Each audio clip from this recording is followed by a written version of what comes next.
Hello and welcome to my channel. My name is Yi and I combine spiritual wisdom, science and psychology to help us evolve to the highest level we can in this lifetime. And today we're going to be moving on to part 2 of how to attain and maintain good health. And like I did in the first post, I'll say that I'm not a mainstream medical professional. I have a psychology degree and a pranic healing qualification. I practice pranic healing for at least 17 years now, and I've had many good successes helping people overcome various illnesses, ranging from the not so serious, such as hay fever and tinnitus, to the very serious, such as cancer. And I've had a few people who are in complete remission for quite a few years now when they came to me with cancer.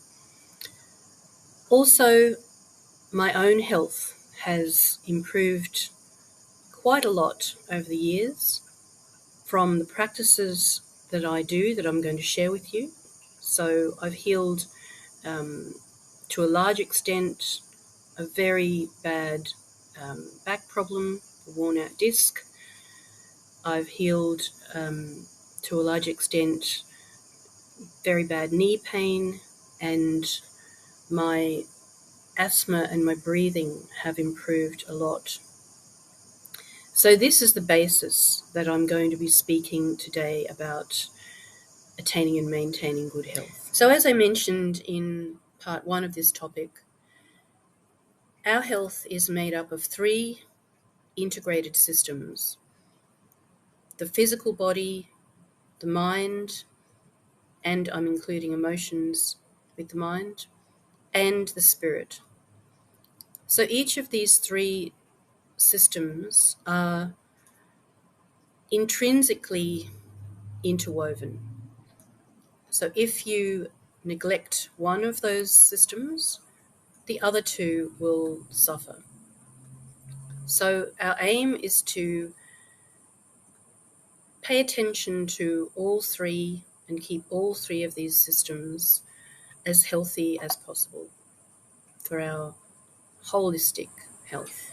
So moving on to the second system, which is the mind.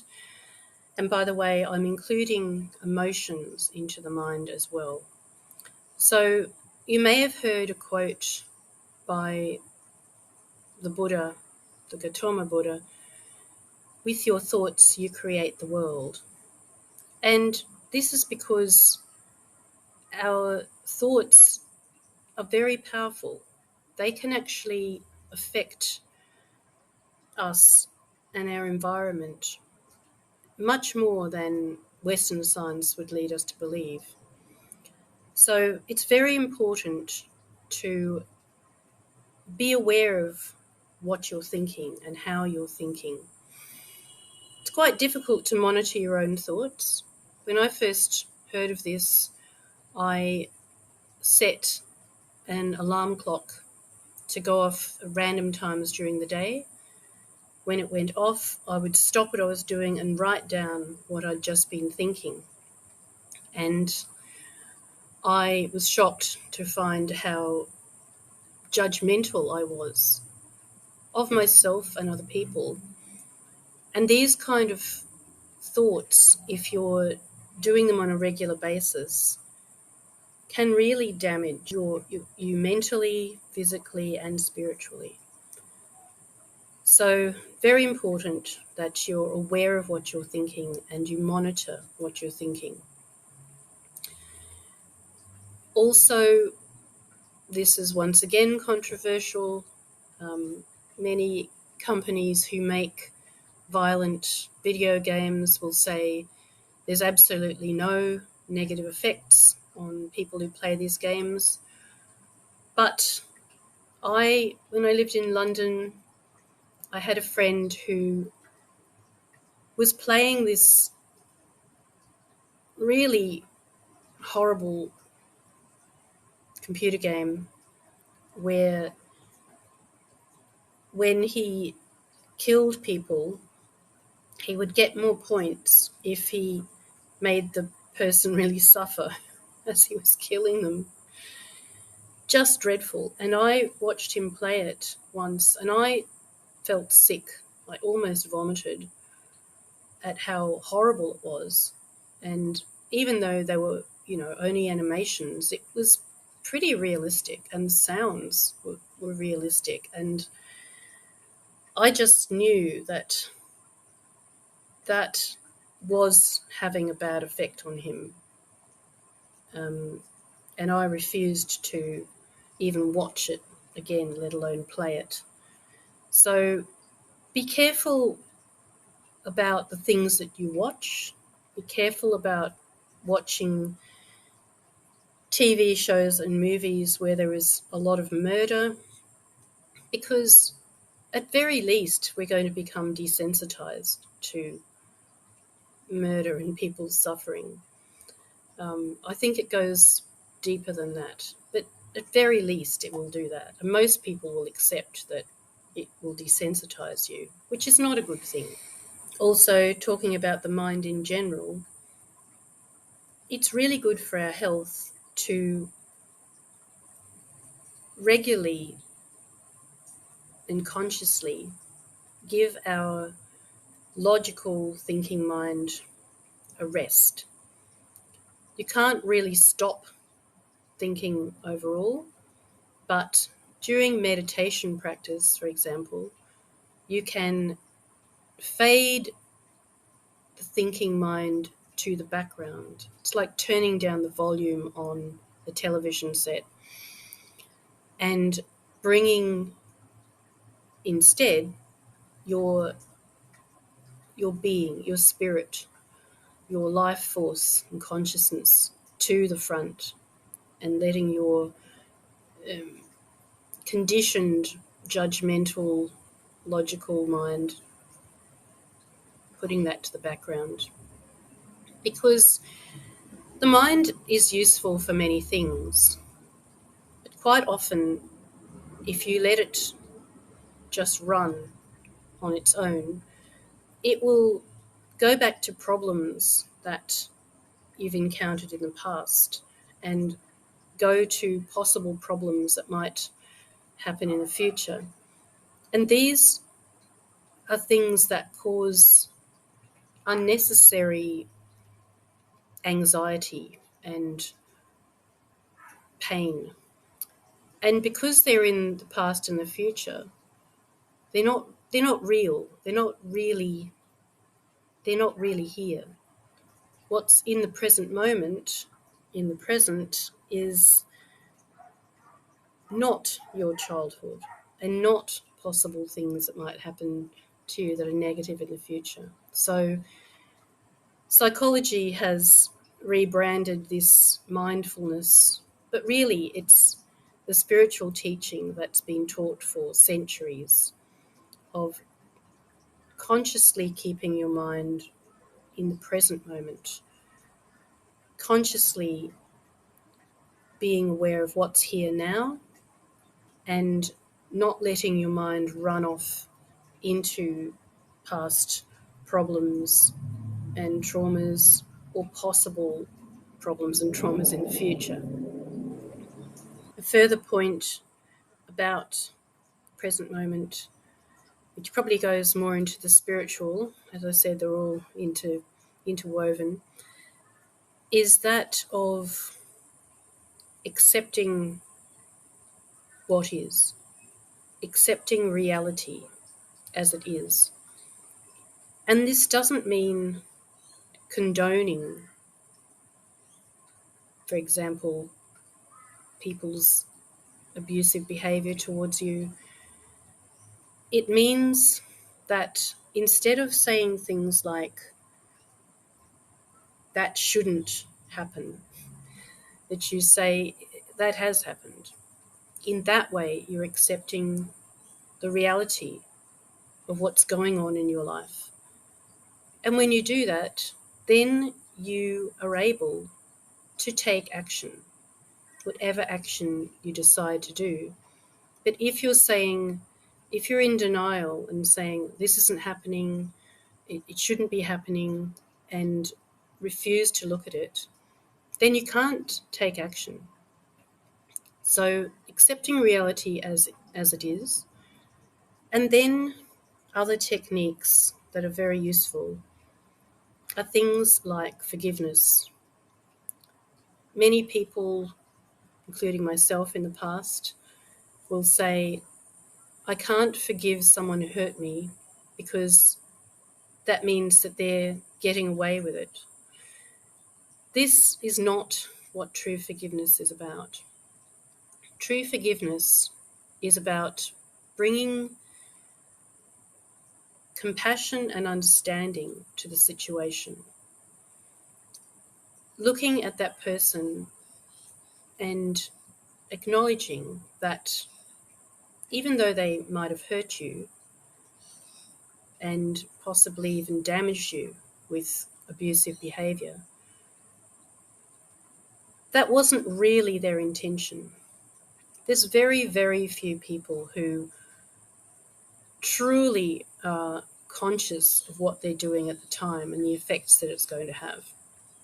Most people are working from their own trauma, their own unresolved issues, their own childhood damage that hasn't been resolved and healed.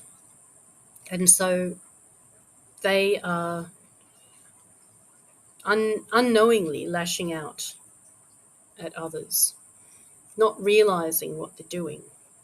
And so forgiveness involves acknowledging that and saying, this person was unconsciously harming me. Most of the time, this will be the truth. Of course, there are some exceptions, but they're rare. Truly evil people are very rare. Most people are just ignorant and unaware and suffering. That's what really is at the basis of most abusive actions, is that the person, the abuser themselves, is suffering and they're unaware of that. Another good technique, especially after you've done something like the true forgiveness, is then to consciously let go of the past and everything that happened in the past.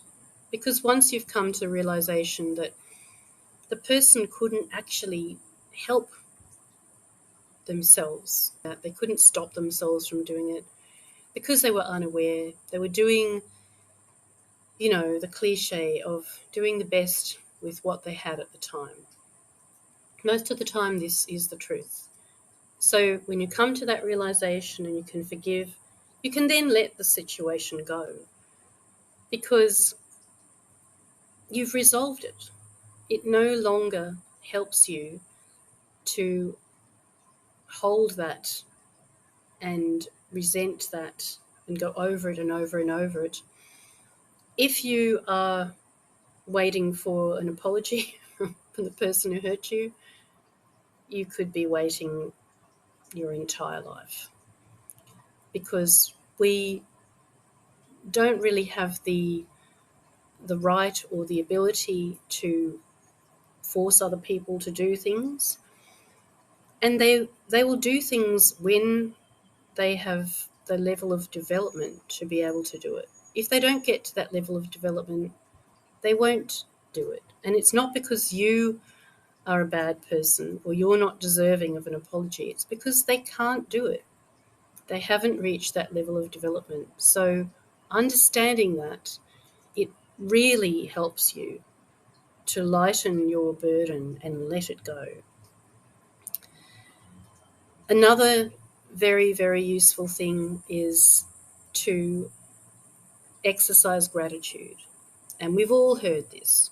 But why is it good to exercise gratitude? It's good because with our thoughts, we create the world. So if we are focusing on all the things we don't like about our life, we are then creating the future to be more of those things. If we focus on the things that we love about our life, then we're creating more of those things in our future, because our mind is incredibly creative, as I said before, and you are the creator. Whether you like it or not, your thoughts create your being now and your future. So very, very useful to exercise gratitude. It might seem forced and unnatural at first, but like with any of these things, as you practice, they become easier and you become more of the wisdom that underlies these practices. Another thing that is really beneficial to your health overall, and it's mainly a spiritual thing, is to be of service to others. And in the Law of One material that I reference quite a lot, it says that you have to be of service. It's beneficial to be of service at least 51% of your time and energy to be devoted to other people rather than to yourself. And from experience, this really helps. It really helps your energy to feel lighter and more expansive and more connected to other people and nature and the universe in general. Another practice that I use on a regular basis is pranic breathing. So you probably would have heard about conscious breathing. There's a few reasons why conscious breathing is more effective than unconscious breathing. Firstly, when you're breathing unconsciously, you're using the primitive brain stem, the medulla oblongata. But when you utilize conscious breathing, you're activating your cerebral cortex, the more complex part of your brain. Also, when you breathe consciously, you can breathe in pranic energy, life force energy, which is basically light energy, and this can heal many things. If you focus the breathing, take that energy into the part that you need healing, or just in general, into your cells, into your DNA. This is the basis of most alternative healing methods, and it really works. So I highly recommend to practice the conscious breathing daily if you can. I probably do it for at least 5 minutes a day, sometimes longer. It's more the regularity of your practice rather than the length of time that you do it. There's so many more things, but I'll finish with one more thing, which is to, as much as possible, practice loving self and loving others. This sounds very hippie, very cliched, very trite, but it's a cliche because it's true. It's repeated by people over and over because it's true. If you consciously practice loving yourself and loving others, this will transform you and give you better physical, mental, and spiritual health. Really, that's the main reason that we're here on this earth. And it's not an easy thing to do. Many of these things are not easy, especially being loving when you're faced with adversity. But these things are extremely valuable, extremely worthwhile. And if you practice these things, as I said, your health will improve and you'll feel much more stable, much more happy, joyous, and gradually the outside world and circumstances will affect you less and less because you'll have a strong core that's unshakable as you practice more and more. So I hope this has helped you wherever you are in the world. Take care, and I'll see you next time. Bye for now.